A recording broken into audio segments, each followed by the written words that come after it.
Olá pessoal, boa noite, sejam todos bem-vindos, seja lá onde vocês estão, se estão indo para casa, se estão em casa, se estão trabalhando ainda. Enquanto eu vou me apresentando aí, vou falando o nome de vocês, de onde é que vocês estão falando, tá bom?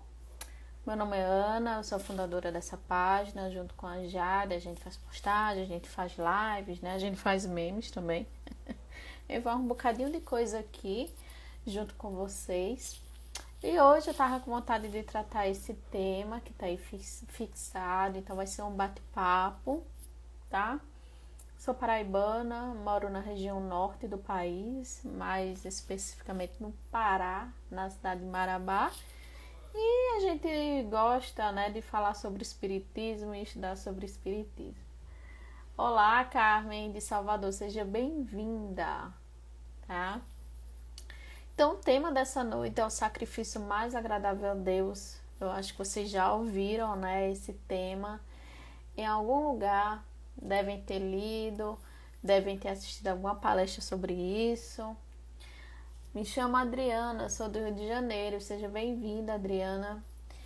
Então, enquanto vocês vão chegando, vão ficando aí confortáveis, vamos começar a falar do tema, tá? Eu trouxe uma parte do Evangelho segundo o Espiritismo para vocês, para a gente ler junto, que na verdade tem um tema, né, dessa explanação de hoje. É um trecho bem curtinho do Evangelho segundo o Espiritismo, e aí eu vou ler e a gente vai discorrer sobre ele.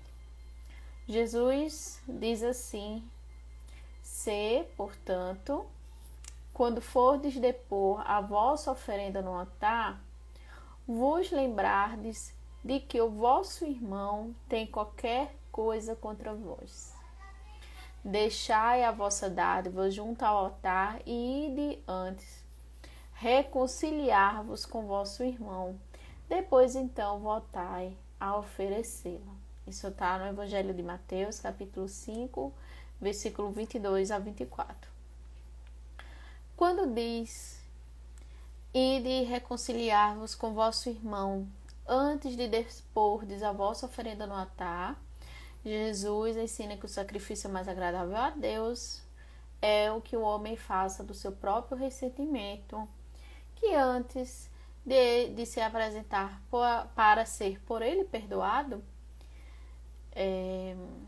onde é que está? E reparado o agravo, precisa o homem haver perdoado e reparado o agravo que tenha feito a algum de seus irmãos. Só então a vossa oferenda será bem aceita, porque virá de um coração expungido de todo ou qualquer pensamento mau. Ele materializou o preceito porque os judeus ofereciam sacrifícios materiais. Cumpriria-lhe conformar suas palavras aos usos ainda em voga. O cristão não oferece dons materiais porque espiritualizou o sacrifício. Com isso, porém, o preceito ainda ganha mais força. Ele oferece sua alma a Deus e essa alma tem que ser purificada. Entrando no templo do Senhor, deve ele deixar fora todo sentimento de ódio e de animosidade, todo mau pensamento com seu irmão. Só então os anjos levarão suas preces aos pais do Eterno.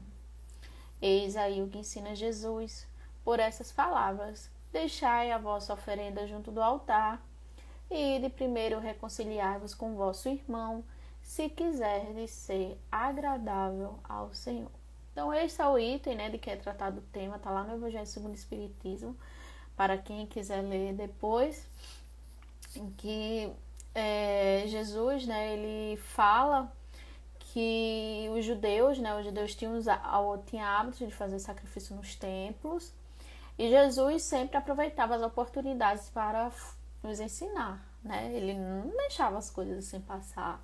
Ele sempre estava ali aproveitando para ensinar, para puxar a orelha, para falar sobre parábolas, enfim. E não era muito diferente nos templos.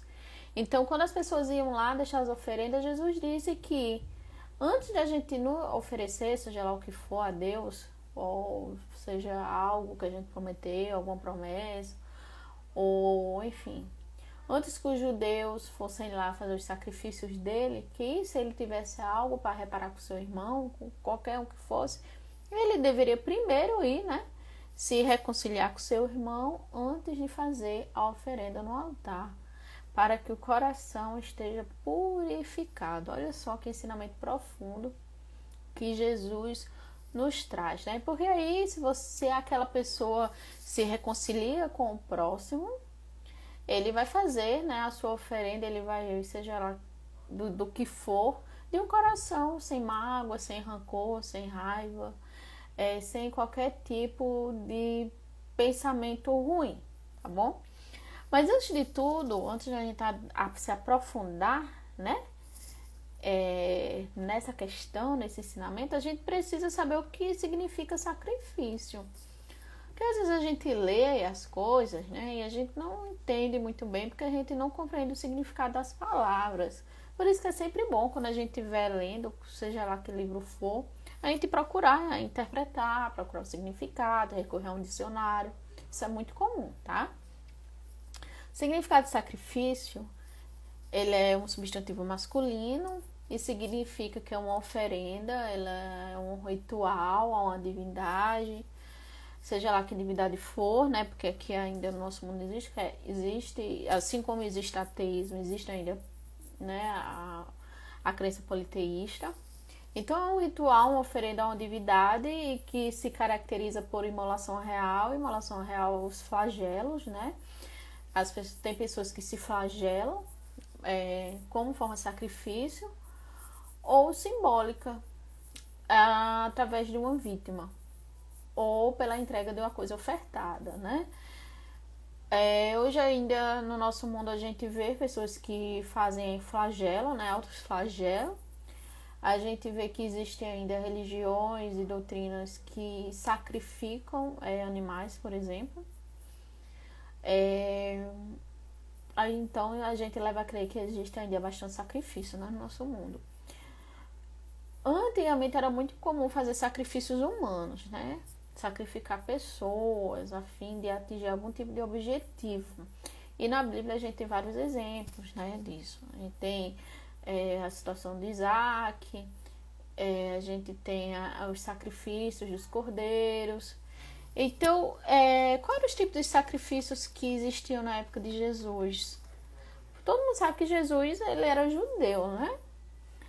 E aí, naquela época, eram realizados sacrifícios que tinham dois fins. Um era oferta pacífica e outro eram ofertas de expiação. Ofertas pacíficas era, por exemplo, cumprimento de uma promessa, ou pode ser assim, um sacrifício de forma espontânea, que a pessoa, é porque eu quero glorificar o Senhor, aí faz um sacrifício. Ou até mesmo de agradecimento, né, por estar vivo, pela algum tipo de graça, algum tipo de livramento.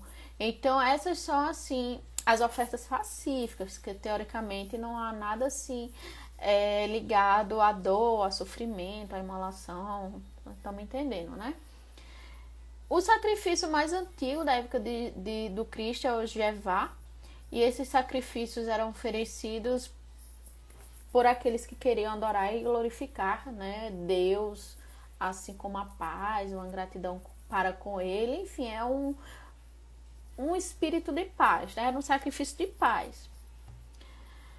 Já o sacrifício de expiação, ele restaurava a relação para com Deus. Então, esse sacrifício de expiação geralmente era quando a pessoa fez algum tipo de erro, né? Algum tipo de crime, enfim, burlou alguma coisa, errou. Aí era um sacrifício de expiação, porque as pessoas iriam buscar através desse sacrifício essa vinculação com Deus, né? Esse restabelecimento desse vínculo.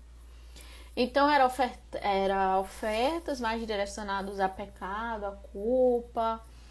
E uma vez por ano, na época do Cristo, né, os judeus tinham o dia do perdão, e que esse dia de perdão geralmente o perdão era dado por um sacerdote lá do templo.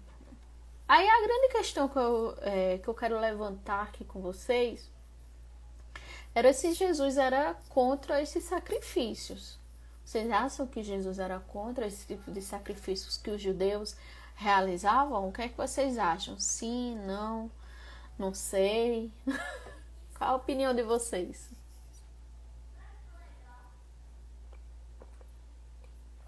Vocês acham que Jesus era contra ou não a esse sacrifício que os judeus faziam? Não? Vocês estão tudo caladinho aí, né? Não tenho medo de errar, não. Natural, aqui é um bate-papo. Não, Nézia disse que ele não era contra. A Carmen disse que não sabe. Quem mais? Mila, eu acho que ele era contra. Será? Jesus, ele não era contra os sacrifícios que os judeus realizavam naquela época, tá? Porque, deixa eu ver qual é a parte do evangelho que está dizendo assim.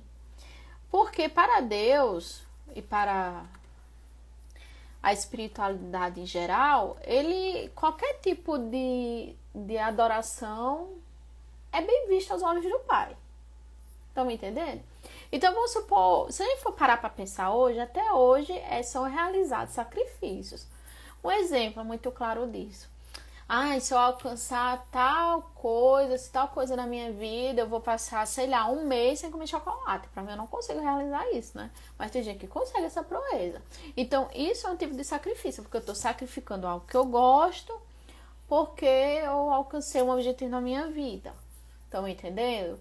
Tem gente, por exemplo, que faz jejum. Tem gente, por exemplo, que não come carne vermelha durante a Páscoa, né? E por aí vai. São tipos de sacrifícios que a gente realiza até hoje. Tem gente, porque se eu conseguir tal coisa, eu vou subir não sei quantos lances de degraus, né? Vou subir a ladeira e etc. de joelho. Isso são tipos de sacrifício. Quando meu sogro estava enfermo com câncer lá no Laureano, lá tem uma capela muito bonita, lá no Laureano de João Pessoa.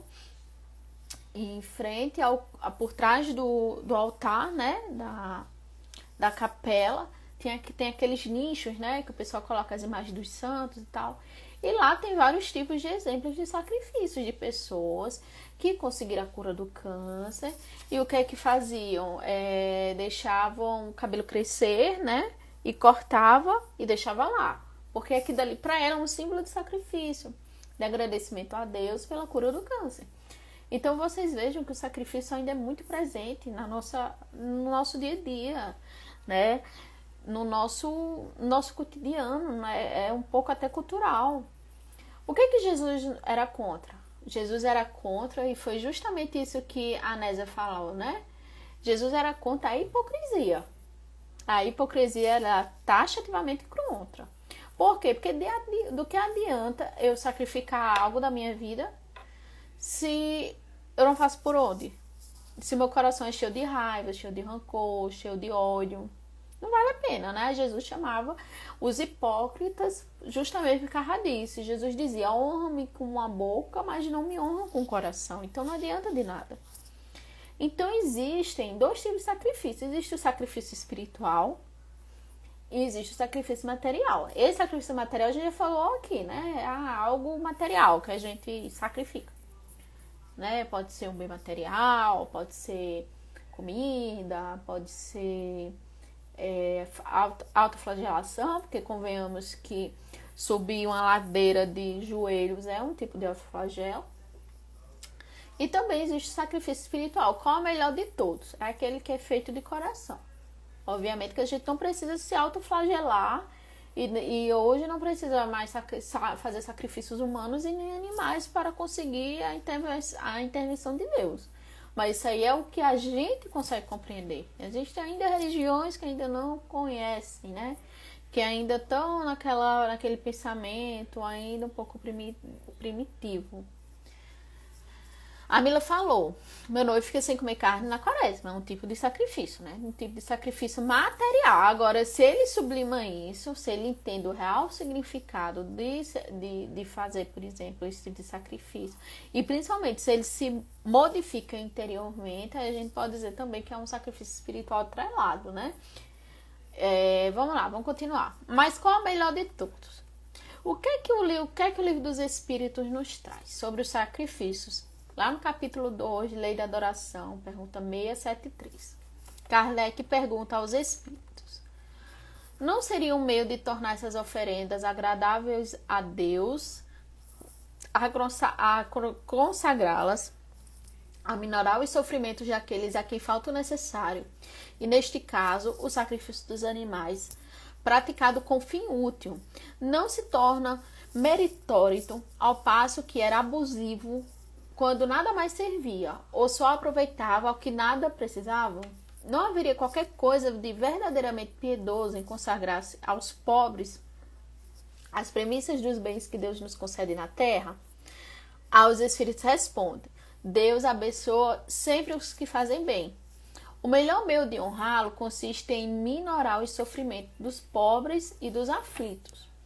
Não quero dizer com isso que ele desaprova as cerimônias que praticais para lhes dirigirem as vossas preces. Muito dinheiro, porém, aí se gasta, que poderia ser empregado mais utilmente do que é. Deus ama a simplicidade em tudo.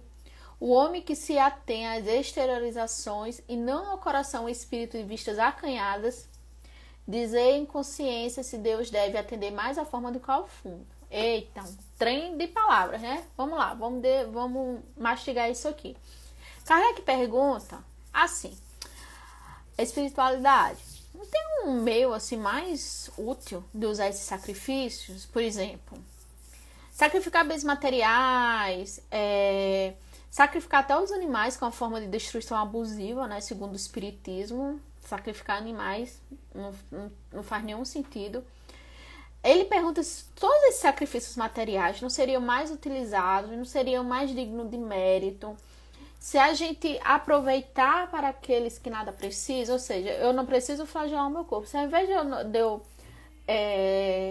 subir uma ladeira de joelho, se eu usasse essa minha energia, a minha saúde, o meu vigor para ajudar meu próximo, por exemplo.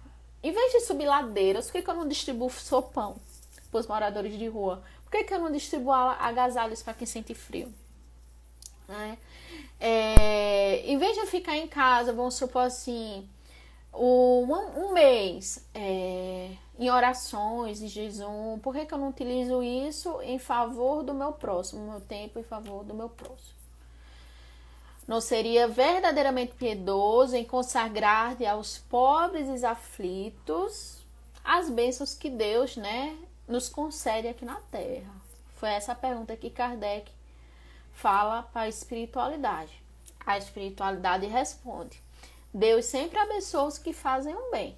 Então, se você está agindo com o coração devotado ao bem, Deus está me abençoando. E Deus não minimiza as cerimônias que fazem, né, para que a gente faça as nossas preces, faça as nossas adorações. Deus não desaprova isso. Lembra quando a gente fala sobre prece, que a gente diz: pedir obtereis, bater na porta e ela se abrirá, que um coração em prece sempre é atendido? Então, Deus não menospreza todas as nossas tentativas de se vincular para com Ele. Só que ele disse assim: será que não dá para fazer mais? Será que só dá para fazer isso? E aí eles continuam, né, que seria muito bem empregado essas ações, principalmente quando há muito desgaste monetário e físico, para um bem maior, para o próximo, que está passando por situações difíceis. E ele continua dizendo que Deus ama a simplicidade em tudo. Então não precisa de glamour, não precisa de luxo, não precisa de palavras difíceis, não precisa de tormentos voluntários, né, de se autoflagelar. Basta ser simples. Deus ama a simplicidade, gente. A gente não precisa complicar a nossa vida, não. Nem nas nossas preces. A gente tem vergonha de fazer prece. Onde já se viu fazer isso? Ter vergonha de orar. É ser simples. Deus ama a simplicidade. Não compliquemos a nossa vida. Então, às vezes, quando a gente está muito preso ao exterior, não, né? Porque tem que ser algo grande. A gente está mais preocupado com o quê? Em agradar Deus ou agradar a vista dos outros, que vai estar todo mundo vendo. Porque era isso que os judeus faziam e Jesus condenava, né? Quando os judeus iam fazer os sacrifícios dele, tá lá no óvulo da viúva, era uma competição de quem dava mais dinheiro. Era uma competição. E Jesus dizia o quê? Que a viúva que deu aquele pouquinho estava dando muito mais do que aqueles que estavam só descarregando dinheiro ali. Por quê? Porque ela se sacrificou. Ela sacrificou aquilo que faria falta para ela. E ela se sentia humilhada em estar dando só aqueles denáriozinhos, só aquelas moedinhas. Mas para Jesus, o sacrifício dela valeu muito mais do que todos os outros que estavam ali só para satisfação do ego, tá? Então, os espíritos dizem que quando a gente se prende demais ao exterior, a fazer bonita, a ter glamour, a isso, aquilo, outro, a gente tá tendo uma visão muito acanhada, né? Muito assim, estreita. E aí que a gente tem que interrogar, assim, as nossas inconsciências. O que é que Deus mais se agrada? É a forma ou é o fundo? Ele tá mais preocupado de que tá tudo bonitinho, tudo certinho? Ou que realmente está envolvido os sentimentos que estão envolvidos no nosso coração? Peso, né? É para vocês verem, assim, que o espiritismo ele não é complicado, né? Ele não é difícil de ser entendido, ele é difícil de ser praticado. Por quê? Porque o espiritismo ele bota o dedo logo na ferida, que é na nossa reforma moral, né? Porque assim, não, basta você rezar não sei quanto, fazer não sei quantas orações, basta você subir num negócio lá, num trem lá, rezando, basta você doar não sei quantos pra cá pro centro espírita, que tá tudo certo. Não, o espiritismo não tem nada disso não. Se for fazer, faça de coração, mas saiba que é reforma moral, tá? A Mila dizendo que nunca gostou dessas frases muito rituais.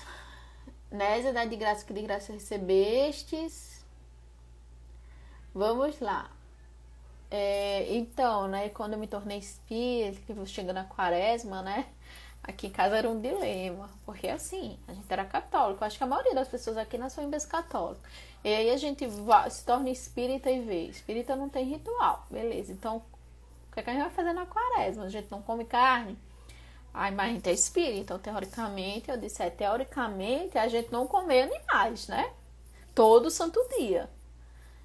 E não só num período do ano. Aí vem aquele outro dilema, aquele outro conflito.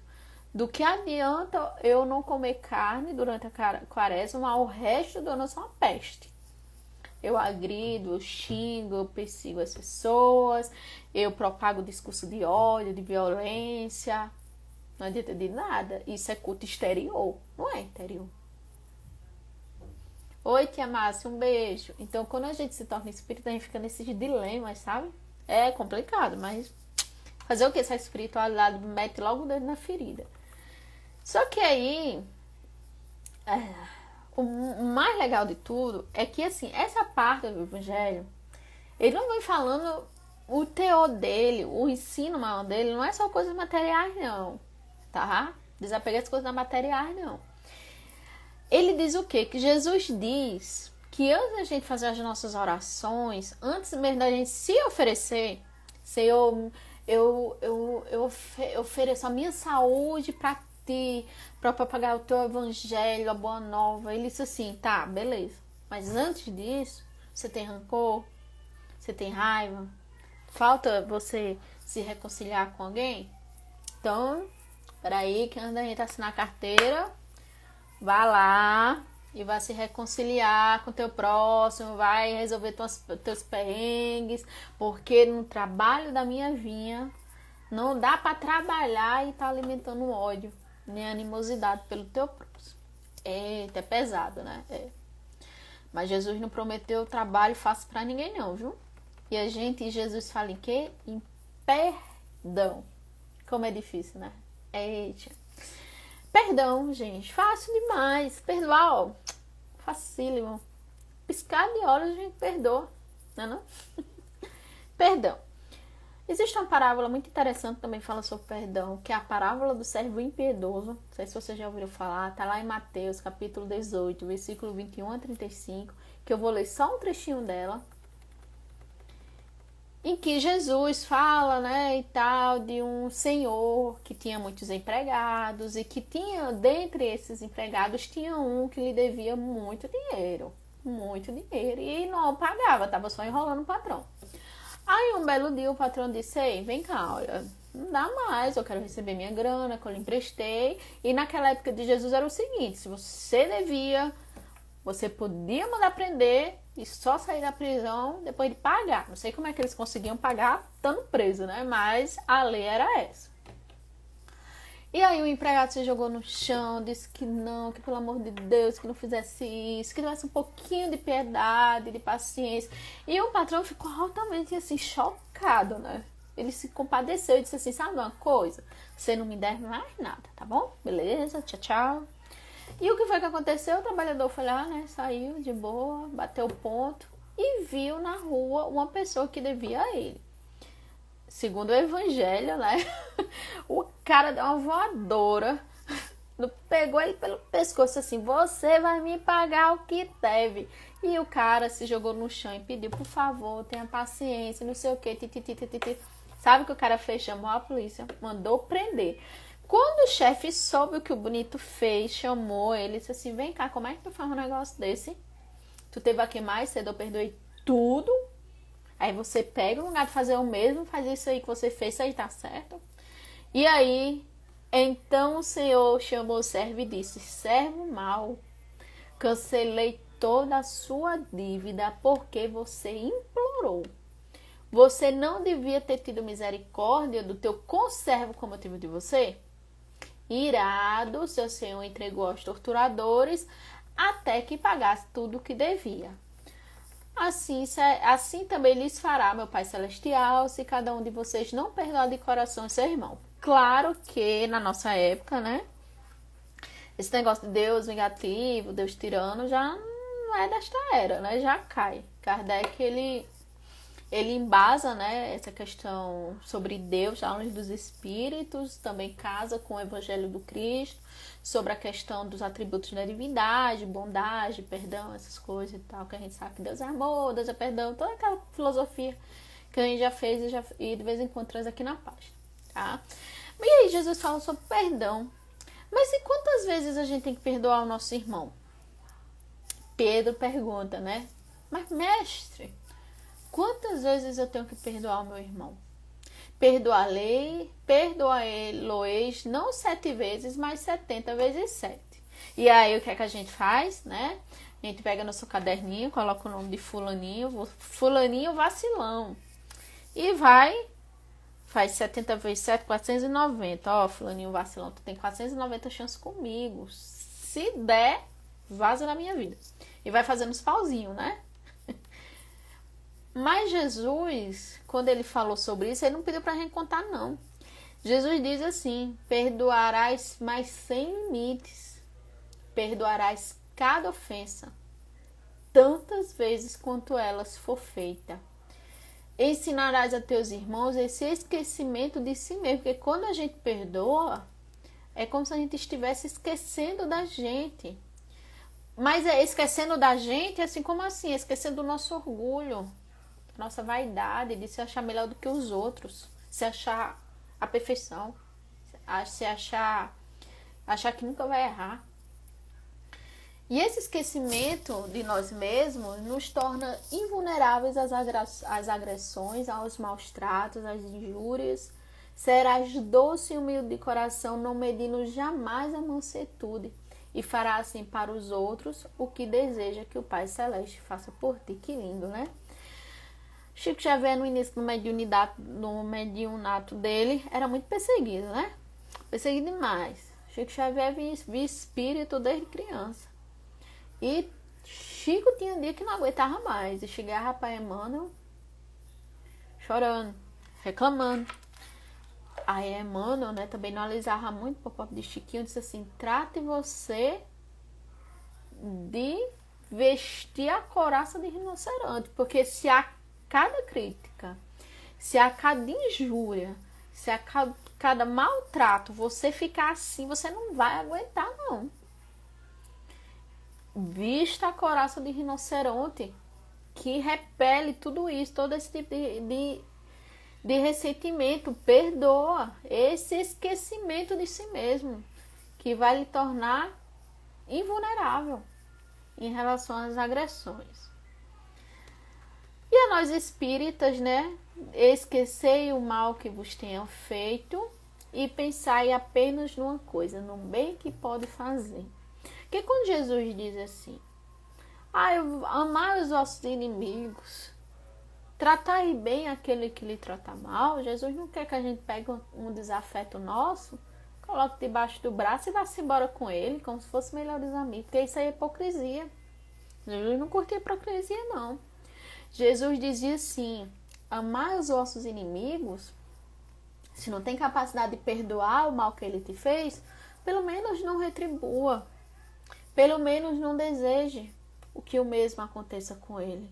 Siga a sua vida. Simples assim. Porque o espírito, ele não tem tempo para isso. Ele não tem tempo para isso. Ele não tem tempo para ficar remoendo, porque ele tem muita coisa para fazer.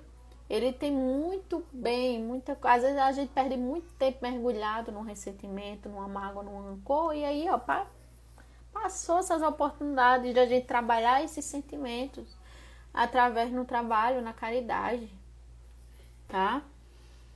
A Nésia falou: eu perdoo no coração e peço a Deus para me perdoar e perdoar quem me ofendeu, mas eu nunca sou a mesma com a pessoa. Aí a Ká falou: eu perdoo, mas não esqueço. Porque parece que quando assim, porque você tem que perdoar, parece que a gente tem que ter Alzheimer, né? Vou perdoar, eu vou esquecer e beleza. Não, não é isso. Perdoar não é esquecer, porque ninguém aqui tem Alzheimer. Perdoar é seguir em frente, como a Carmen falou, né? Seguir em frente, trabalhar esse ressentimento. Porque a culpa não é sua que foi ofendido. A culpa não está com você. Foi você que fez isso.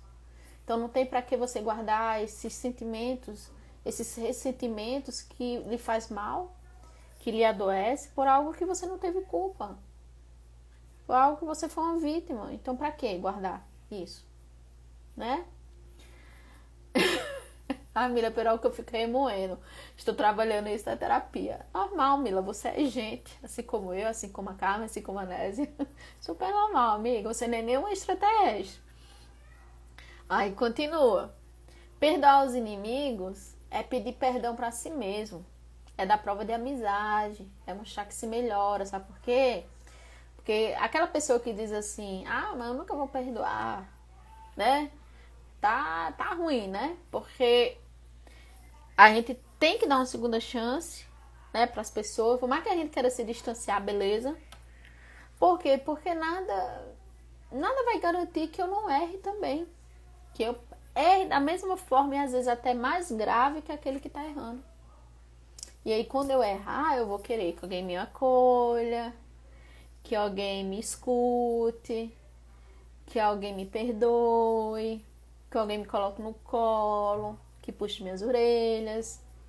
Então, perdoar alguém que errou é perdoar a si mesmo também. E aí, né, há duas maneiras bem diferentes de perdoar. O perdão dos lábios e o perdão do coração, né? Aquele diz assim: eu lhe perdoo, mas por dentro não perdoou nada. Tá lá, alimentando rancor, tá lá alimentando remorso, ódio, raiva, tá lá mentalizando mil planinhos maquiavélicos, tipo a usurpadora, a Paulina.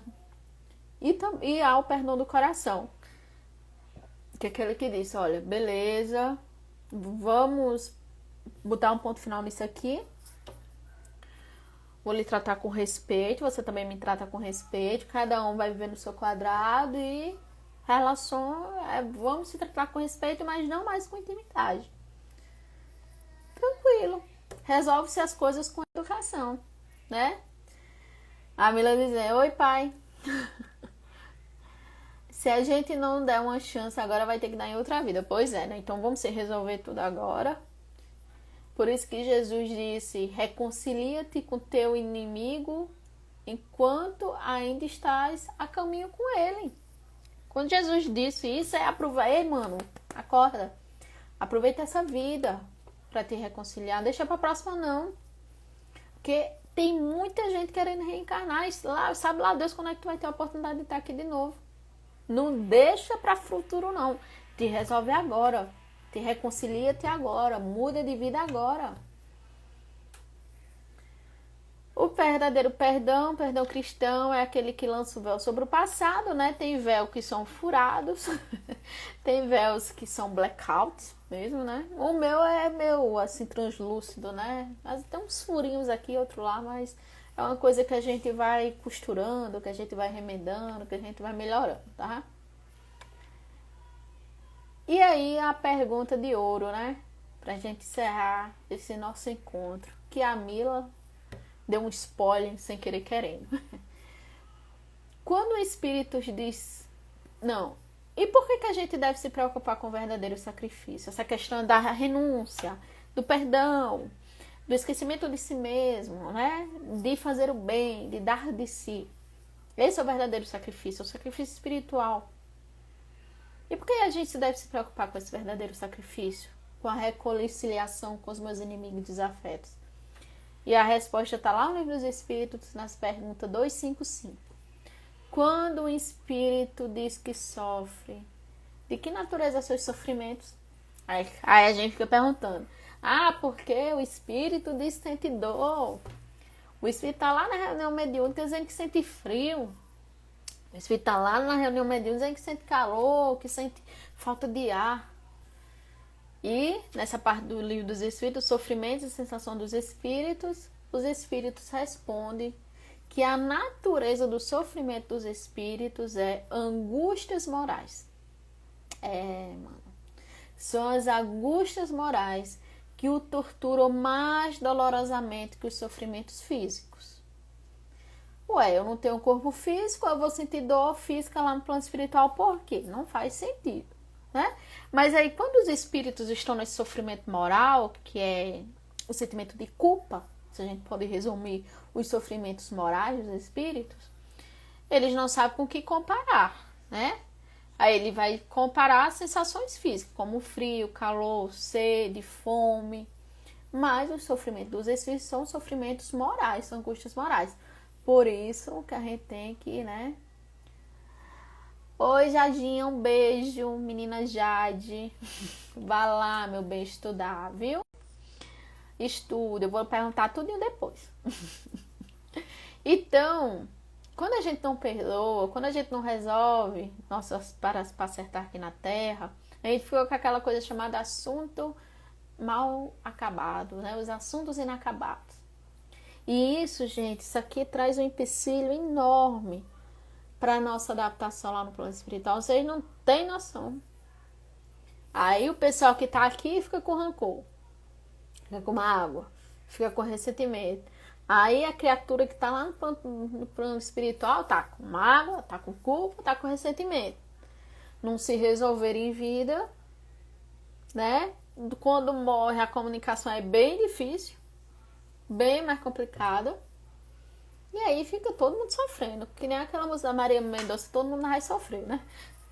Então, gente, digo que tenham para dizer em vida, se reconciliem, tá? Aproveite todos os momentinhos que você tem com seus parentes, porque as maiores provas que a gente tem em família, tá? Os maiores perrengues que a gente passa é em família, é onde a gente guarda a maior das nossas mágoas, porque quando é um desafeto nosso, a gente meio que já esperava, né? Tem aquele mesmo surpresa, mas já esperava. Mas quando é um parente, quando é um pai, uma mãe, um filho, um irmão, um marido, o negócio dói mais, né? Porque é alguém que a gente ama, é alguém que a gente deposita a nossa confiança. Por isso que a gente busca se reconciliar. O dia de amanhã a Deus pertence, né? Tem pessoas que partem para o plano espiritual na noite que dormem e já não acordam mais aqui. Então, o que tiver de dizer, digam em vida mesmo, sem medo de ser feliz, busquem forma de se reajustar, busquem forma de reconciliar. Pois é, só não arruma mais sarna para se coçar, não. Como a minha tá dizendo, a pessoa tá criando mais prova para si. Pois é, pelo amor de Deus, tava dizendo para um amigo meu, já basta as provas que eu já tenho, as correntes que eu já carrego das outras vidas. Nessa, eu quero parar por aí mesmo, né? Quero parar por aqui mesmo. Então, se preservem, se cuidem, cuidem um dos outros também. Não queiram mais sarna para se coçar. Então era isso, pessoal, que eu queria trazer pra vocês na noite de hoje. Espero que vocês tenham gostado. Quem chegou agora, a live vai ficar salva, tá bom? E eu desejo um ótimo final de semana. A gente se vê nas postagens. Domingo aqui, nesse horário das 19 horas, vai ter o Clube do Livro com a Jade. E um beijo. Tchau, tchau. E a gente se fala por aí.